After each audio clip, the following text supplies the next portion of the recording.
Ayan, para po sa ibang nanay ito na nalulungkot, nawawala ng pag-asa, na siya rin naman pinagdaanan ko ng mga nakakaraang taon. Ayan, hindi ko po kayo masisisi. Ayan, sa mga nagsasabi naman po na huwag niyong isipin yan o ganyan, ganito, ganyan. Hindi niyo po masasabi yun hanggat hindi po kayo dumadaan sa mga katulad namin, no? Sa mga katulad ko pong mga ah, autistic mom. Ayan. Ayan, sinama ko na po bilang tayo ay nanay ng mga autistic. Ayan. So, ngayon ang bago pong balita kay Job, ayan, sa mga nag-aantay, napa-assess ko na po si Job, yan. At gaya ng inaasahan, siya po ay may ASD o autistic po, no? Yan. At ito po yung nasabi ko na naman nakakaraang kong vlog. Yan, pakipanood nyo po yung mga vlog ko noong una.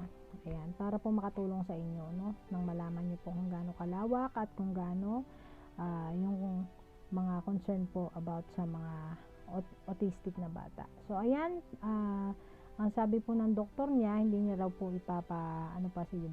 Kumbaga, sabi ko kasi yung sa iba kasi binibigyan ng number, ganyan. Hindi, tumawa lang siya. Sabi niya, si Job ay hindi ko pa bibigyan siya ng ng pinaka ganon, nakalimutan ko yung tawag doon. Sabi niya, hindi ko pa siya bibigyan ng level. Ayan. So, sabi niya kasi hindi pa raw nag-undergo ng therapy yung anak ko, kaya masyado raw maaga. Yan, kapag po nag-undergo na ng therapy, kagaya na nangyari na po ngayon, no, undergo na po kami ng therapy. Yan, OT po ang pinayo sa amin ng doktor. Yan, depende po kasi yan sa ipapayo ng doktor sa inyo. Katulad ni Job, ang sa kanya ay yung OT o yung occupational therapy. Ayan, at pinagkwento po ako ng doktor, no, kukwento ko lang po sa inyo. Ayan, pinagkwento ako kung ano daw ang nalalaman ko sa autism. Yan, kunento ko lahat ng nalalaman ko, lahat ng ginawa ko na.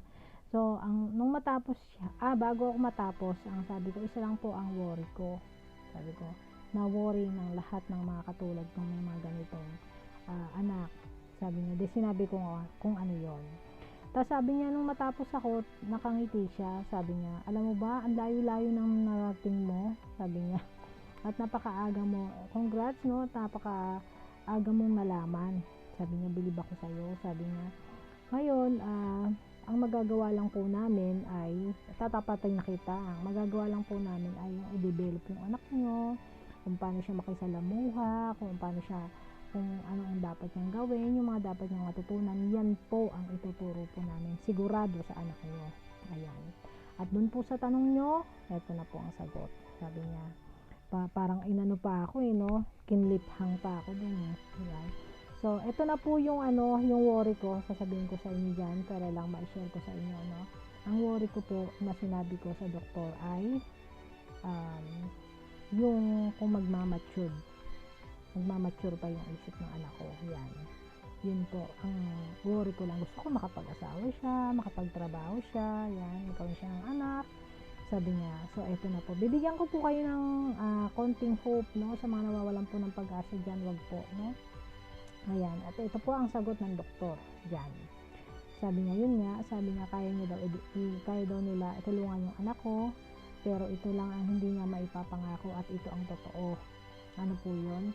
Ang sabi niya, ang development po ng brain ng bata ay nasa bata po mismo. Ayan. So, yun po ang totoo na sinabi niya, no? Nasa bata po ang development ng brain nila. Kung gusto nilang mag-mature, magmamature po sila. Yun. Ayun po ang katotohanan, no? Na inamin niya. Ayan. At sabi niya, bigyan kita ng ng inspirasyon. Sabi niya, dahil ako doktor, sabi niya, meron akong kaibigan, nakangiti siya, no? Ayan, at tuwa ako, grabe yung ng kalooban ko, no? Sabi niya, meron daw siya kaibigan doktor na autistic. So, ayan, parehas silang doktor, siya, huwag mo naman sabihin normal, may maraming magagalit, no? Pero yun ang tanggapin natin. Siya, normal siya, pero sabay sila nun. At yung na yun, yung kaibigan niya, doktor din katulad niya, no? Yun po ang malaking hope na binigay niya sa akin, no? At may asawa at may anak na rin. So, ayan, wag po tayo mawala ng pag-asa, no? Lagi niyo po akong aabangan dito sa ating channel. Ayan. paki-share, like, and subscribe po sa ating channel. Ayan, Sarayu Vlogs po. At marami po akong mga ano dito, kwento, hindi lang man po sa ganito. Pero kung gusto niyo, piliin niyo lang yung about sa autism. Ayan, at pwede niyo po akong i-message dito. May mga page po tayo dyan. Yung mga iba kong video, may mga link. Yan, follow niyo po ako doon. Ayan, at marami pong salamat sa mga, huwag po kayo mag-iisip ng commercial pag po may commercial. Ayan, sa mga video ko po. Ayan, marami pong salamat, no? At sabay-sabay po tayo na maging malakas. Ayan, syempre magdasal po tayo. Yan ang kailangan po ng bawat mami o yung parents na katulad po natin. So maraming salamat po sa mga sumusubaybay. Ayan.